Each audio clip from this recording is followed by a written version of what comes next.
At 15? Yeah, it was a salon, so I really learned so much, and I was there to just absorb it all. I knew that one day I would have my own salon, have my own business.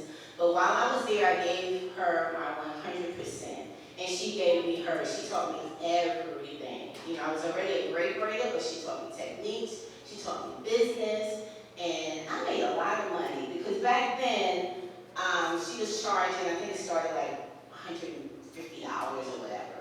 And I would make 50% of everything I did. So I blew like 3 heads in a day. So I was rich. So you was a teenager balling already. Women that do hair, those teens that do hair, I'm like, wow. They making money. Okay. Yes. So that's my introduction to the business. Yes. So a couple of nuggets from that is give your 100% while you're learning under someone. Karma is real. And mentorship. So from you working in a salon to you having the vision to own your own salon, what was that time period and how did you enter into that? Well, when a few months there working in that salon, not only did I discovered not only did I love doing hair, but I love the business of it, the transactions, talking to people, and I would watch how she would talk to her customers and educate them about the benefits of not putting relaxers in your hair, So I just learned so much of it. What was the question you got told about? Yes, no, it's fine because you gave us another nugget. But how long? You know how sometimes people are learning, they're in a space of learning. So you had mentorship, but you really wanted to open a salon. How long from when you started that to you actually opening your own salon? So from there, here's a little quick story. So after she, wound up closing her salon and went to do something else, and I left and I went to find a salon to work in, right?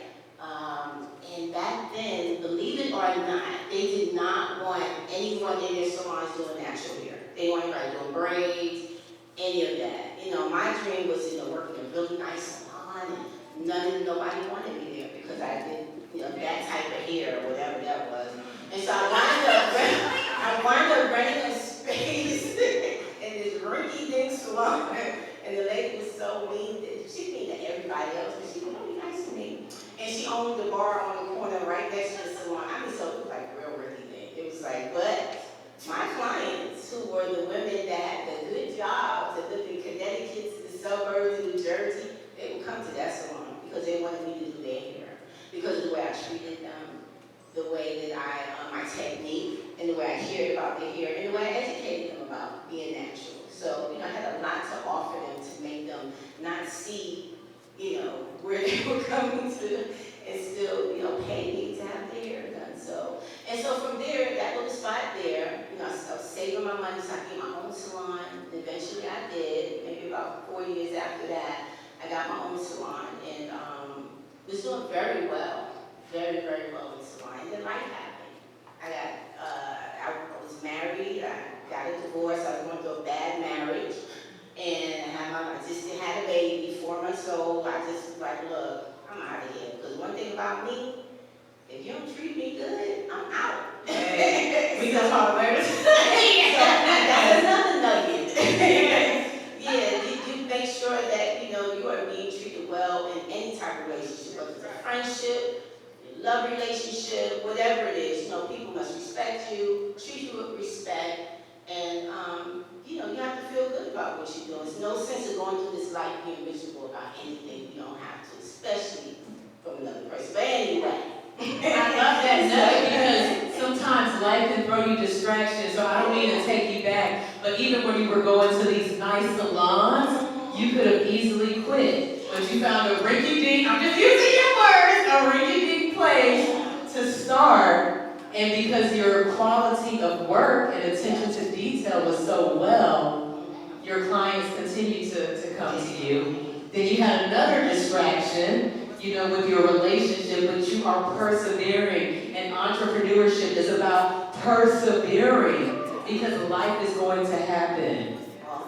Yes, okay. So you get this divorce, you got more to prove, right? Yes. You got more to prove. Right? So actually, and I love the ups and downs of life, because life is a journey. And we're gonna go through these ups and downs. We have these dreams and goals and plans of how we think things are gonna turn out, and then life happens. But when life happens, bad things happen, I always encourage people to, just stop for a moment and ask God, what am I supposed to learn here? Because that's what I did every time that happened. I said, this is happening for a reason, because I have a plan now. I know I'm gonna be great, but these things keep happening, so what am I supposed to do?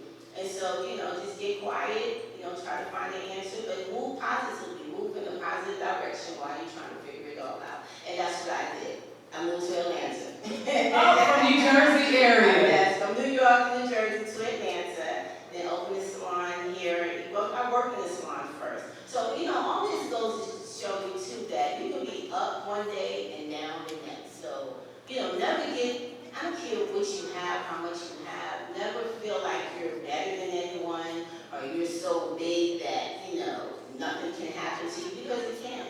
So treat people well at every level in your life, wherever you are, because the same people you meet on the way up, the same one you're going to see when you're going through that dip in life on the way down. So you're going to need them to help you get back up, because that's what life is up there.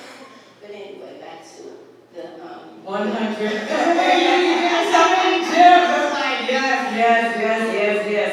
Okay. Wow, I had caught so much of that, but let me keep moving because I want to get to, okay, so you had your ups and downs, came to Atlanta, sounds like learned the market, before you jumped back into having your own space. Yeah, I worked for someone else. I went from working for myself, my own salon, to humbling myself and worked in someone else's salon and got myself back together, like open the salon again, and then, doing the natural hair show, starting the natural hair show, starting my hair care product line, and here we are today. We still do the natural hair show. Next year is going to be our 24th year of this event. So, and you all, it is amazing. Yes, it is amazing. I don't want to cut you off, but it's like going into this tribe and seeing all this beautiful hair